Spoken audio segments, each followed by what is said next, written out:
Death Song, written by Lorcan Death. In the stealth of the night, you humans go to such silly lengths to try and keep out the monsters. You lock your doors not once but often twice in your sad little attempts to feel safe. Windows are sealed shut. But if one truly wants to get inside, picking a lock or breaking a window is far too easy. I'm not a human, however, and not many know how to ward off vampires from their houses. Not many believe in them anyway. All of the tales you've heard about the supernatural are mostly hoaxes. Garlic doesn't scare me off. Holy water? No, it burns when we drink it, but much like the burn of a fine whiskey is to humans. Crosses do nothing. There are so many religions out there. What makes you think yours is the only one? The whole concept that we need to be invited in to enter your home, well, it's just a myth. We do have manners, you know. Most of us are centuries old. Back when things like being invited in were customary.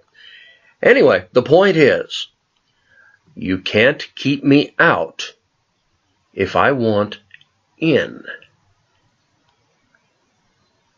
Flashing inside the quaint little two-story home on St. Charles, I stood at the foot of the stairs, listening intently to the beautiful song of death playing in my mind. I knew exactly what needed to be done to match this lovely, dark melody. "Honey, can you bring me the remote?" His voice interrupted my preparations. Pity he doesn't know his honey has already been dealt with. Quietly, I took to ascending the stairs in beginning my adventure, as I've done countless other times in the past. They never suspect I'm coming. Quiet as a mouse, but hundreds of times more deadly. The door to the bedroom is open just enough that I can see him, sitting at his desk in the corner, back facing me, thumbing through the mail. His energy calls to me. I could easily stab him and just be done with this kill, but I'm a theatrical man. I like to drag out each detail. The tempo of the song picks up with each step I take in his direction. "Honey! Honey!" He slammed the papers down to the desk with a heavy sigh. "Where the bloody hell is that woman?" His chair swiveled, and I leaned my hands to the armrest to stop it. Knife blade set between my teeth, our faces were inches from one another, mine full of wicked desire, his struck numb with fear. "Your woman is indisposed at the moment." Lifting one of his hands, turned the beat to the music in my head into a frenzy. "Who are you?" he asked with a quick breath while I surveyed his thick fingers. Why do they all ask that? I rolled my eyes. Does it matter, really? It's not like you'll make it out of this to be able to tell anyone your tale. No, they never do. That struck him wrong.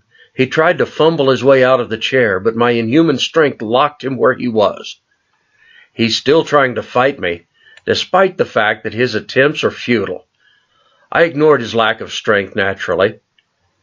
This is all wrong. You're not screaming enough for me. He shook his head, tears straining his eyes, and began pleading. No, that's not what I asked for. Lifting one of his fingers up to my eye level, I twirled the blade once before sliding the point under his fingernail. Now that pulled the scream I was looking for. A wide smile set to my face, and he caught sight of my fangs. That made him scream even louder. Really, you humans are too predictable. Naturally, I could have easily pulled the noise from him simply by baring fangs, but that's far too easy, and not nearly messy enough as I like. With a flick of my wrist, I yanked the knife free. Still, this wasn't enough screaming. He's far too lacking in the vocal department. As I leaned in closer to get a look at his eyes, he squirmed in his seat. His eyes were locked on my mouth. Staring is disrespectful, you know. Still, he would not waver his eyes from my teeth. Oh, don't be so fickle. I'm not going to bite you. Not until after you're dead, that is. This made him look to my eyes again, and the second he did, my knife dug into his pupil. Oh, that scream was glorious, perfectly in line with the song in my head. Oh, you suffer so painfully beautiful. Twisting the knife a tad bit deeper, I was able to pull his whole eye from his socket. Bringing the knife to my lips, I took a bite of the lovely green eye. All right, I lied, I said with a mouthful. I did bite you while you were still alive.